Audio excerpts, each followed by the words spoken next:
भगवतो अर्हतो सम्मा सम्बुद्धस्स। नमो तस्स भगवतो अर्हतो सम्मा सम्बुद्धस्स। नमो तस्स भगवतो अर्हतो सम्मा सम्बुद्धस्स। आज की धर्म सभा में हमारे भिक्षुजन, सभा में उपस्थित हमारे प्रेसिडेंट सर और सभी धर्मजनों का मैं यहाँ पे हार्दिक अभिनंदन करती हूँ। सर आज भंते जी नहीं है, दूसरे भंते जी वो नहीं आज। अच्छा अच्छा। जैसा कि सर ने कहा कि मेरी ये टॉपिक अभिधम इन डेली लाइफ ये चल रहा है और ये इसके काफी सब पार्ट्स हैं। तो अभी तो ये अभिधम में चूंकि मेनली क्या चीज है, चित्त। भगवान बुद्ध ने टोटल चित्त का ही एनालिसिस जो है वही सारा कुछ अभिधम्म में बताया हुआ है। क्योंकि हम लोग सुत्त पिटक विनय पिटक जो है वो तो सारा कुछ जो भंते लोगों भिक्षुओं को के जीवन से संबंधित जो उनके नियम है, कायदे कानून है, एक तरीके से वो उनका संविधान है, वो विनय पिटक में है। और सुत्त पिटक में वो सारी घटनाएं हैं। भगवान बुद्ध ने जो कुछ भी अपने धम्मोपदेश दिए हैं उन धम्मोपदेश को विभिन्न उदाहरण के थ्रू और कई कई जगह से उसको ऐड करते हुए इस तरीके से तो सुत्त पिटक में सभी कुछ हमको मिलता है। यहाँ तक कि हम जो कुछ अभिधम्म में पढ़ रहे हैं वो चीजें सुत्त पिटक में बताई गई हैं, लेकिन उनको बताने का जो वे ऑफ टॉकिंग है वहां पर डिफरेंट है। और अभिधम्म में मेनली क्या है कि भगवान ने पूरी तरीके से चित्त का ही एनालिसिस करके, चित्त का ही विश्लेषण करके वही चीज, क्योंकि जो कुछ भी है भगवान ने कहा कि मैं इस पांच हाथ का जो ये हमारा बॉडी है इसी को मैं लोक कहता हूँ और इसी से ये जो पूरा संसार है वो गवर्न हो रहा है। तो जो कुछ भी है मेन चीज क्या है, मेन हमारा चित्त ही है। तो और सब कुछ जो कुछ भी हम चाहे कुशल कर रहे हो चाहे अकुशल कर रहे हो, चाहे हम किसी के बारे में अच्छा सोचे बुरा सोचे, या जो कुछ भी हम दान कर रहे हैं या हम 10 पारमिताएं पूरी कर रहे हैं उनको करने की कोशिश कर रहे हैं, तो ये सब कुछ कहाँ से, सब कुछ हमारे चित्त में ही डेवलप हो रहा है, वहीं से गवर्न हो रहा है, वहीं से उसका परफॉर्मेंस हो रहा है। तो भगवान ने चित्त को ही ये संसार कहा है।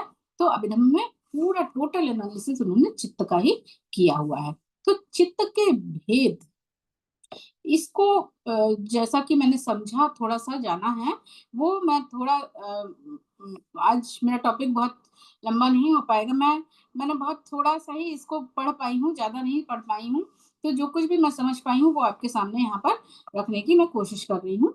तो हम क्योंकि चित्त के बारे में अभी पहले जितना कुछ अभी हमने पिछला देखा है, तो 121 प्रकार के जो चित्त हैं उसको चार भागों में बांटा गया है। कि कैसे चार भागों में, कि चार भाग इन्होंने बांटे हैं कि कामावचरा चित्त, रूपावचरा चित्त, अरूपावचरा चित्त और फिर लोकोत्तर चित्त। तो ये किस आधार पे ये बांटे गए हैं, भगवान ने इनको भूमि के आधार पर बांटा है। क्योंकि हम जानते हैं कि 31 भूमियां हैं, तो भूमि के आधार पर भगवान ने चित्त को चार भागों में ऐसे करके बांटा है कि कामावचरा चित्त जो कि 54 है, रूपावचरा चित्त और अरूपावचरा चित्त ये मिला करके पूरे 27 है, और फिर लोकोत्तर चित्त जो कि 40 है। तो इस प्रकार से ये कुल मिलाकर के 81 ये चित्त हैं। और फिर आगे इनको जो डिवाइड किया वो भूमि के आधार पर डिवाइड किया है। इसके अलावा भी जो कई आधार और भी लिए हैं जिसके आधार पर हम चित्त को देख सकते हैं, हम उसको उसके बारे में भी देखते हैं इसमें। तो अभिधम्म की जरूरत ही क्यों पड़ती है, सब कुछ तो हमें सुत्त पिटक में मिल जा रहा है, बाकी है कि जो कुछ भी नियम कायदे कानून है वो विनय पिटक में मिल जा रहा है। तो फिर भगवान को अभिधम्म की जरूरत क्यों पड़ी है, क्योंकि अभी भगवान बुद्ध ने जो अभिधम्म दिया है वो ज्ञान प्राप्ति के कितने वर्ष बाद दिया, 7 वर्षों के बाद उन्होंने अभिधम्म डिलीवर किया था, जो कि संकेसा में डिलीवर किया था। तो इसकी जरूरत क्यों पड़ी है, क्योंकि अब यहाँ पर हम देखते हैं कि जो एक साधक है उसका जो जो मतलब मेनली धर्म के उसमें लगा हुआ है, बुद्ध के मार्ग पे चलते हुए एक साधक का जो अंतिम लक्ष्य है वो मुख्य रूप से निर्वाण को प्राप्त करना है। निर्वाण एक स्टेज है, उस स्टेज को अचीव करना उसका मेन लक्ष्य रहता है।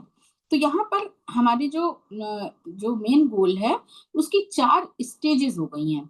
तो सबसे पहली स्टेज है कि पहली स्टेज में जो है, जैसे कि हम सभी लोग हैं, हम सभी लोग इसी स्टेज में हैं कि ये कौन सी स्टेज होती है, ये शिक्षा की स्टेज हो जाती है, क्योंकि हम अभी सीख रहे हैं, हमें अभी कुछ भी नहीं मालूम है।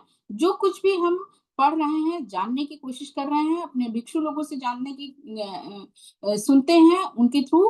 तो जो कुछ ये सब चीजें हम अभी अर्ली स्टेज, फर्स्ट स्टेज हमारी है, शिक्षा की स्टेज है। इसके बाद जब हम कुछ थोड़ा बहुत जान लेते हैं, तो फिर उसके बाद जो जानने के बाद उसको सिर्फ जानकर means not only academic form में, उसको जान करके जो कुछ भी हम अपने व्यवहार में उसको वो कर लेते हैं, अंगीकृत कर लिया। जब हमारे व्यवहार में वो चीज आ गई तो सेकंड स्टेज फिर आ गई सेखा की स्टेज, मीन्स सीखने के बाद की सेकंड स्टेज सेखा। और फिर तीसरी, जब सीख चुके होते हैं देन असेखा स्टेज आती है, और फिर लास्ट स्टेज निब्बान की स्टेज है।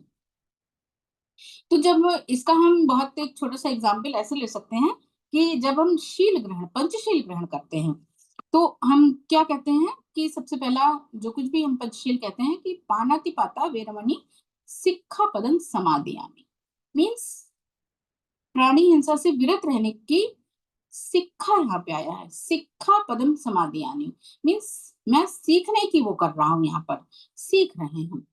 तो जब हम जितने भी हम अर्ली स्टेज वाले शिक्षा स्टेज के हैं, जो हम उपासक लोग हैं, तो हम जो पंचशील ग्रहण करते हैं, तो उसमें पाणातिपाता वेरमणि सिक्खापदं समादयामि।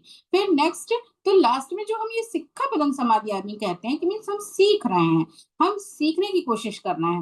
वहीं पर जब एक अरहत जो होते हैं, जो अरहत स्टेज को पा चुके होते हैं, तो वो सिर्फ क्या कहते हैं कि पानातिपाता वेरमणि, मीन्स मैं प्राणी हिंसा से विरत रहने की कोशिश करता हूँ, रहना चाहता हूँ। वहां पर फिर वो ये वाली जो लाइन रह जाती है कि सिक्खा पदं समाधिया में, फिर एक अरहत के लिए उसकी कोई जरूरत नहीं रह जाती, क्योंकि वो सीख चुके होते हैं, वो कंप्लीट कर चुके हैं जो कुछ भी, तभी तो वो स्टेज तक पहुंच पाए हैं, वो एक अरहत्व को प्राप्त कर सके हैं। तो ये हमारी पहली स्टेज है, सिक्खा यानी सीखने की स्टेज हो गई है।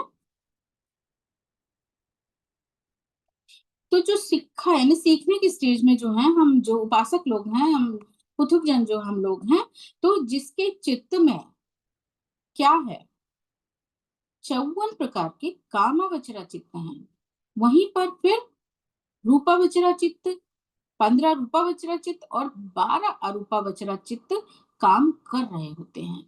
इसीलिए हमको सीखने की जरूरत पड़ रही है, इसीलिए हम सीखाएं, क्योंकि हमारा चित्त जो है वो इन जो ये हमारी ये इतने प्रकार के जो ये चित्त हैं, 54, 15 और 12 प्रकार के जो ये कामवचरा, अरूपावचरा, अरूपावचरा चित्त हैं, ये इनसे भरा हुआ हमारा चित्त है अभी। तो इसीलिए जब इन चीजों से भरा हुआ चित्त हमारा है, तो इन्हीं हमें हमें जरूरत किस चीज की है, हम क्या करने की कोशिश करते हैं, मेडिटेशन में क्या चीज हम करते हैं, ये जो हमारा चित्त इन चीजों से, विकारों से परिपूर्ण है, विकारों से भरा हुआ चित्त है, उसी चित्त को हम वॉश आउट, ड्रेन करने की कोशिश करते हैं। ये जो अकुशल चित्त, लोभ मोह द्वेष, ये सारी जो हमारे चित्त में भरे हुए हैं, ये जो कामावचर चित्त है हमारा, उसको हम ड्रेन आउट करने की कोशिश करते हैं, या फिर उसको सप्रेस करने की कोशिश करते हैं कि ये जो अकुशल अकुशल अकुशल भी है वहां पर, कुशल भी है, लेकिन जो कुशल है वो भी क्योंकि कामावचरा चित्त के कुशल चित्त हैं, इसलिए वो कर्म जनरेट करेंगे। तो इसलिए हम जो सीखने की कोशिश, शिक्षा की स्टेज में जो हम हैं, तो ये यहाँ पर हमारा चित्त जो इन चीजों से, विकारों से भरा हुआ है, इस वजह से हम पृथुक जन ही हैं, हम अभी किसी स्टेज को हम प्राप्त नहीं कर पाए हैं। तो इन तीनों को मिला करके ये जो 54 कामावचरा चित्त, रूपावचरा 15 चित्त, देन फिर 12 रूपावचरा चित्त है, और फिर लोकीय चित्त, इन सबको मिला करके ये 21 कहलाते हैं। तो ये तीनों जो क्या हैं, ये सिक्खा में आते हैं। और चूंकि जैसा कि कहा कि कुशल अकुशल यहाँ पर दोनों ही चित्त काम कर रहे होते हैं, तो कर रहे हैं। तो यहाँ पर भूमियां फिर कौन कौन सी आ गई हैं? तो यहाँ पर जो भूमि का, क्योंकि हम सभी किस भूमि में, हम काम भूमि में हैं यहाँ पर। तो काम भूमि, कामवचरा चित्त में जो काम भूमि है, फिर 4 अपाय भूमि, मनुष्य भूमि, और फिर 6 देव भूमि। तो हम लोग किस भूमि में हैं? हम काम भूमि, मनुष्य हैं मनुष्य भूमि में, लेकिन काम भूमि में ही है। और जो फिर जो हमसे लोअर स्टेज है, 4 अपायों की भूमि है, वो आ गई है। फिर जो हायर स्टेज है वो देवों की भूमि आ गई है। तो इस तरीके से, क्योंकि यहाँ पर ये भूमियों में ही हम क्यों विचरित करते रहेंगे, क्योंकि हमारा जो चित्त है, हमारे चित्त में ये जो कामावचरा, रूपावचरा, अरूपावचरा की स्टेज तक ही हम पहुंच पा रहे हैं, इसलिए हम इन्हीं भूमियों में ही विचरण करते रहेंगे। हमारी मुक्ति नहीं है वहां पर भी। इसीलिए जब हम देखते हैं कि सुत्त पिटक में पढ़ते हैं, तो वहां पर हम देखते हैं कि हमको पढ़ने को वहां पर मिलता है कि एक मतलब कोई देव आया है, शक आए हैं, और वो भगवान को प्रणाम करके साइड में खड़े हो गए हैं। तो भगवान जो कुछ भी डिलीवर कर रहे हैं, उपदेश कर रहे हैं, वो उसको सुन रहे हैं, ग्रहित कर रहे हैं। तो जो देव भी हो गए हैं, क्योंकि उनको मुक्ति वहां उस भूमि, देव भूमि में भी उनको मुक्ति नहीं मिल सकती है। वो मुक्ति का जो प्लेस है वो मनुष्य भूमि ही है। यहीं पर हमें मुक्ति मिल सकती है, यहीं हम निब्बान को प्राप्त कर सकते हैं। तो वहां जो देव हैं, उनको इसी वजह से मनुष्य भूमि में आकर के भगवान को जो डिलीवर कर रहे हैं, उपदेश दे रहे हैं, वो उनको सुनने की जरूरत यहाँ पर पड़ती है। तो इसलिए हमको सुत्त पिटक में हम ये चीज पढ़ने को पाते हैं कि फला शक आए, फला देव आए हैं और भगवान के प्रणाम कर साइड में खड़े हो गए हैं। तो रूपावचरा चित्त जो कि 15 है, और जो रूप ब्रह्म भूमि जो 16 है, ये काम कर रहा होता है।